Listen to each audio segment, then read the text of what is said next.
नमस्कार दोस्तों, मेरा नाम है उत्कर्ष मिश्रा और आप सभी लोगों का स्वागत है। आज की इस वीडियो में हम बेल्जियम की समझदारी पढ़ने वाले हैं।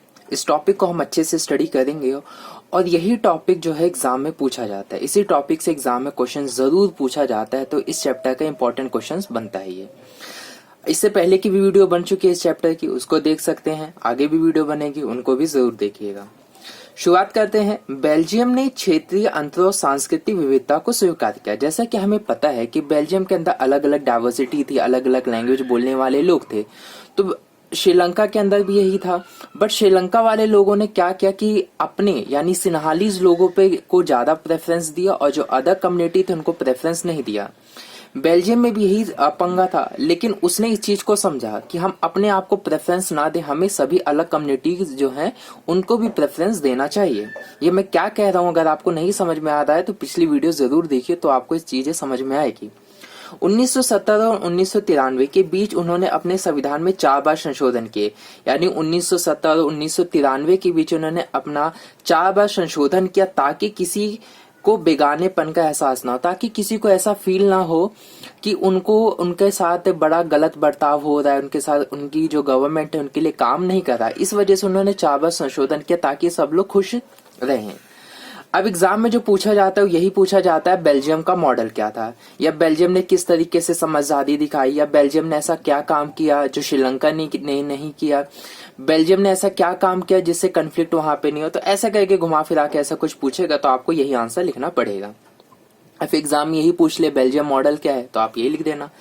पहला उन्होंने काम किया कि संविधान हम सबको पता है, 9th से हम पढ़ के आ चुके हैं कि रूल्स एंड रेगुलेशन होता है देश के अंदर, जो कैसे चलेगा, कैसे काम चलेगा, कौन कौन सी इंस्टीट्यूशंस होंगी, संस्थाएं होंगी, वो सारी संविधान में लिखा गया रहता है। जैसे भारत का एक संविधान है, तो संविधान केंद्रीय सरकार में डच और फ्रेंच भाषी मंत्रियों की संख्या समान रहेगी। तो ये कहा गया कि जो केंद्रीय सरकार होती है, जैसे हमें पता है केंद्र सरकार होती है, राज्य सरकार होती है, तो केंद्र सरकार के अंदर डच और जो फ्रेंच भाषा बोलने वाले जो मंत्री हैं उनकी संख्या समान रहेगी। यानी जितने डच मंत्री रहेंगे उतनी फ्रेंच भाषा बोलने वाले लोग भी मंत्री रहेंगे। कहां पर? केंद्र सरकार के अंदर। आगे बढ़ते हैं कि कुछ विशेष कानून तभी बनाए जा सकते हैं जब दोनों भाषी समूह के सांसदों को बहुमत उसके पक्ष में हो।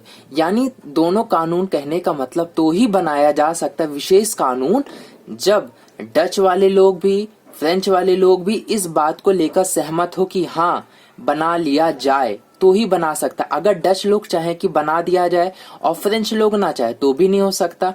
अगर फ्रेंच लोग चाहें कि बना दिया जाए और डच लोग चाहें कि ना बने तो ऐसा नहीं है। दोनों लोगों की सहमति होना चाहिए, यानी डचेस की भी और फ्रेंच की भी। दूसरा पॉइंट जो आपको लिखना पड़ेगा, केंद्र सरकार की अनेक शक्तियां जैसे राज्य सरकार को दे दी गई। केंद्र सरकार की शक्तियां हैं उसको बांट दी गई। किसमें बांट दी गई? राज्य सरकार के अंदर। जैसे हमें पता है सेंट्रल गवर्नमेंट होता है, एसजी यानी स्टेट गवर्नमेंट, और लोकल गवर्नमेंट।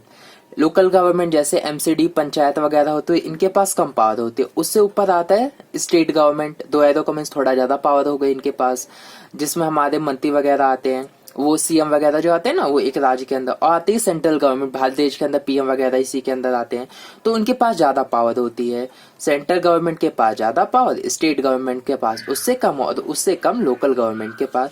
तो केंद्र सरकार ने क्या किया, जो इसके पास पावर थी उसने कुछ पावर इसको दे दी स्टेट गवर्नमेंट को, और राज्य सरकारें केंद्रीय सरकार के अधीन नहीं है। सबसे अच्छी चीज इसमें है कि जो स्टेट गवर्नमेंट है वो फ्री है। ऐसा नहीं है कि पावर तो दे दिया गया इसने इसको पावर दे दिया, उस पावर को कोई देने का मतलब ही नहीं बनता, ये हमेशा बार बार उसको परेशान करता है। ऐसा नहीं हुआ। यहाँ जो पावर दे दी गई, अब इसकी जिम्मेदारी आपकी है।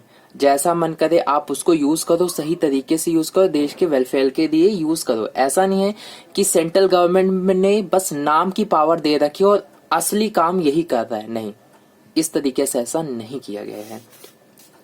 अगला आता है थर्ड पॉइंट, जो कि है ब्रुसेल्स में अलग सरकार है और इसमें दोनों समुदायों का समान प्रतिनिधित्व है। जो ब्रुसेल्स है हमारी, जो पता है, जो बेल्जियम की जो कैपिटल ब्रुसेल्स है, उसमें अलग टाइप की गवर्नमेंट है, सरकार है।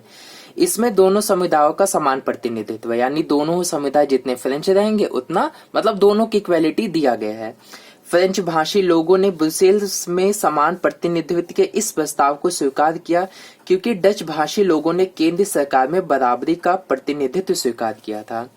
हमें पता है कि जो हमारा ये ब्रुसेल्स है, इसके अंदर जो सबसे ज्यादा जो संख्या थी वो किसकी थी? फ्रेंच भाषा बोलने वाले लोगों की। और जो बाहर का जो इलाका पड़ता था उसमें जो भाषा ज्यादा बोली जाती थी वो बोली जाती थी हमारी डच बोली जाती है, क्योंकि देश जो ब्रुसेल से ही ज्यादा रन वगैरह मेन ही था, तो और इनकी फ्रेंच की पॉपुलेशन ज्यादा थी तो इन्हीं के दबदबा था। तो ऐसे में यहाँ पर ये कहा जाता है कि जो फ्रेंच वाले लोग हैं इसके अंदर इन्होंने पावर्स को अपनी डिवाइड कर दिया। पहले फ्रेंच का डोमिनेंस हुआ करता था, अब इन्होंने डच को भी डोमिनेंस क्रिएट करवा दिया कि आप भी रहो और हम भी रहेंगे। और फ्रेंच लोग इस वजह से माने क्योंकि इन बाहरी जो इलाके हम मान लेते हैं इन पे डच का दबदबा हुआ करता था, डच का रुतबा रहता था।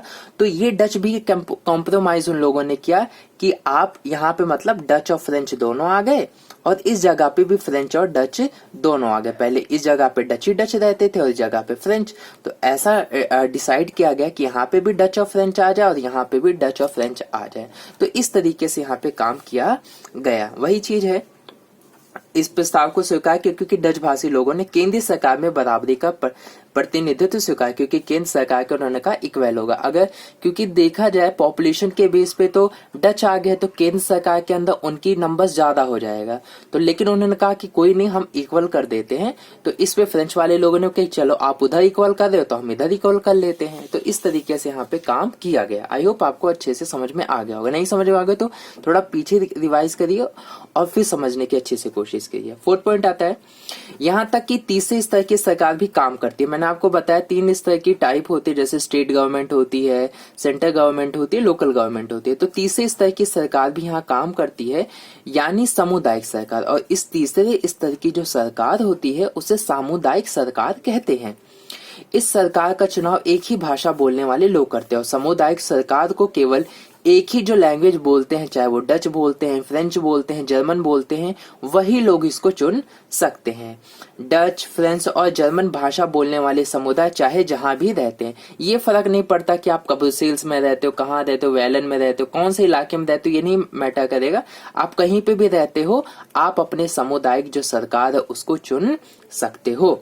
अगला पॉइंट आता है जो सामुदायिक सरकार होते हैं आखिरकार वो क्या करेंगे, क्या अगर एग्जाम में ही पूछ ले कि उनके क्या अधिकार हैं, तो आप क्या लिखोगे?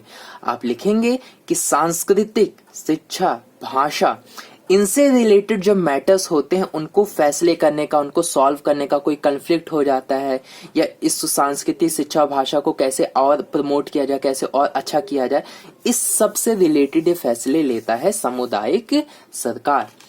बेल्जियम मॉडल कुछ जटिल है और पर इससे बहुत बदलाव आए हैं। देखो आप लोगों को लग सकता है, हालांकि नहीं लगेगा वैसे, लेकिन ये एक्चुअली जटिल है। इसको समझना, कहीं पे कुछ हो रहा है, कहीं पे कुछ पावर्स को दे दी गई, कहीं किसको पावर दे दी गई, तो ये समझने में थोड़ा मुश्किल लगता है, प्रोसेस मुश्किल है, लेकिन इसका जो नतीजा है ना वो बहुत ही अच्छा निकला है और इससे ना काफी बहुत ही ज्यादा इफेक्ट पड़ा है। तो पहले ही प्रॉब्लम है लेकिन रिजल्ट तो काफी अच्छा निकल कर आया है। ब्रुसेल्स में यूरोपीय संघ का संसद, एक इम्पोर्टेंट पॉइंट जो कि आपके एमसीक्यू में पूछा जा सकता है कि ब्रुसेल्स के अंदर यूरोपीय संघ का संसद, अगर एमसीक्यू में है तो आप ऐसा लिख सकते हो। अब मेन इंपॉर्टेंट चीज आप इस एग्जाम में क्या, इस टॉपिक्स में अभी हमने जितना पढ़ा उसमें क्या पूछा जा सकता है, पहला ये। दूसरा ये पूछा जाएगा कि बेल्जियम ने, जो मैंने स्टार्टिंग में बताया कि बेल्जियम ने किस तरीके से समझदारी का प्रयोग किया, बेल्जियम ने ऐसा क्या काम किया जिससे वहां पे कन्फ्लिक्ट्स वगैरह नहीं हुए, इस तरीके के एग्जाम में घुमा फिरा के क्वेश्चन पूछेगा तो आपको इसी आंसर लिखना, और ये बहुत ही इंपॉर्टेंट है। वीडियो अच्छी लगी तो लाइक जरूर करिएगा, कैसा है कमेंट करके जरूर बताइएगा। हमारे इस वीडियो को खूब सारे प्यार दीजिए। मिलते हैं आप लोगों से नेक्स्ट वीडियो में।